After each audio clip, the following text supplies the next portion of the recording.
System मैले देखाउनु पर्यो नि। जिन्दगीमा एउटा कुरा भने धेरै राम्रोसँग थाहा भयो, काम कुनै पनि सानो हुँदैन। नेपालमा बस्दा घरमा केरा अब केही पनि चिज गएर बजारमा बेच्न पठाउँदाखेरि गइन्थेन, शर्म लाग्थ्यो भने यहाँ आएर जङ्गल फाड्ने, घाँस काट्ने, युरोपको यति प्रतिष्ठित सहर भनेर युरोपमा आउँदाखेरि हामी यसरी गरिन्छ। छुट्टीको दिन ओभरटाइम हो हाम्रो यो। छुट्टीको दिन ओभरटाइम। जेठानजी तपाईँलाई कस्तो लाग्छ? एकदम खुसी लाग्छ, म त एकदम आनन्द लाग्छ। आज सन्डेको दिन छुट्टी छ, 4 घन्टा जति काम गरिन्छ, चप्पल आएर 200 रुपियाँ पाइन्छ। 4 घन्टाको 200 रुपियाँ दिन्छ। 4 घन्टाको 200 रुपियाँ दिन्छ। तपाईँको रोमानियामा आएर के सिक्नुभयो त? रोमानियामा आएर मैले के सिकेँ भन्दाखेरि रोमानियामा आएर काम कोही पनि सानो ठुलो हुँदैन। सानो ठुलो छ त पैसा छ, बस काम गर्ने हो, जे दिन्छ त्यो गर्ने हो, खुसी भएर गर्ने हो काम, एकदम खुसी भएर। जहाँ पैसा छ त्यहाँ काम छ। तपाईँले जब नेपालबाट आउने कोही मान्छे, नेपालबाट हाम्रा देशबाट दाजुभाइ दिदीबहिनीहरू आउन चाहनुहुन्छ युरोपको लागि, उहाँहरूलाई एउटा सन्देशमूलक चिज सन्देशमूलक के दिन चाहनुहुन्छ? सन्देश के दिन चाहनुहुन्छ? म के दिन चाहन्छु भन्दा सिप सिकेर आउनु होला।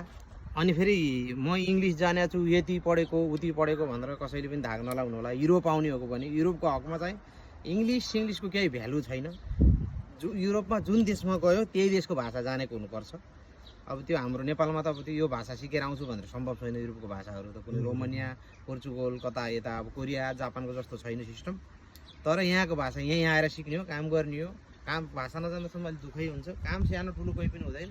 काम सिकेर आउनुभयो भने सबैभन्दा राम्रो हुन्छ। तपाईँलाई आफूले जाने काम गर्न पाइयो, सजिलो हुन्छ।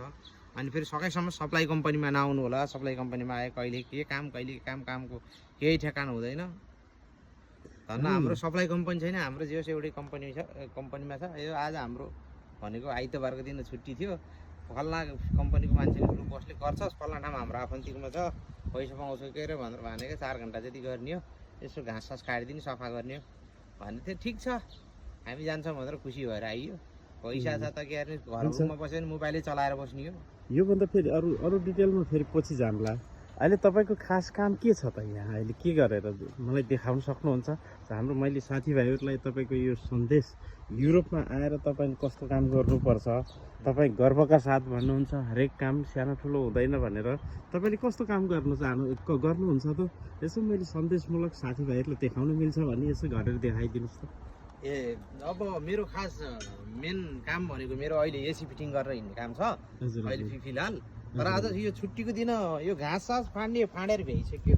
फाँडेर लगभग यही घाँसहरू सफा गरिदिने, एक ठाउँमै त्यसरी तानिदिनु, झट्ट लगेर एक ठाउँमा गएर जम्मा हो कुनामा जम्मा गर्ने हो। यस्तै हो काम त, मजा चिल पार खुसी भएर गरिरहेछ जस्तो काम पनि। अब किसानको छोरो मान्छे, नेपालमा घाँस पनि काटेकै हो। यो घाँस काट्न त आफ्नो लागि त सिम्पल कुरो भयो क्या। यो काम त झन् सजिलो भयो त आफूले सधैँभरि यही काम पाए पनि हुन्थ्यो। हस् त फेरि अर्को एपिसोडमा भेटौँला। तपाईँको सन्देशमूलक यो तपाईँको कामलाई सन्देशमूलक हाम्रो दाजुभाइहरूलाई तपाईँको कामबाट इन्स्पायर हुनु, उहाँहरूको काम आफ्नो जिम्मेवारी बोधन गर्नु भन्ने सन्देश दिँदै फेरि अर्को पार्टमा भेटौँला। हस् त, धन्यवाद हजुरलाई, धन्यवाद।